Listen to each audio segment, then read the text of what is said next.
So ayan guys, outfit check muna tayo. Tapos i-comment nyo kung bagay kasi may pupuntahan akong event. Birthday event ito.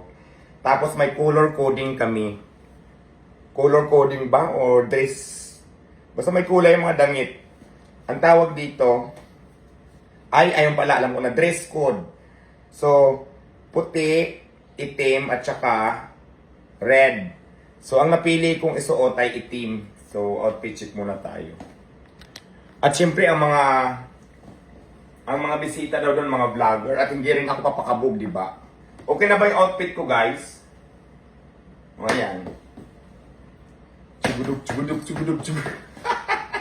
Tingnan mo yung likod. Okay na? So, ito lang. Papakita ko lang sa inyo kung pasok na ba siya sa banga. So, ganitong outfit ko ngayon. May kapukpukan ako, di ba? Kapuksaan ko. May mga kapuksaan ako doon, mga vlogger daw. So, kailangan hindi ako magpakabog, di ba? Yun lang. Bye!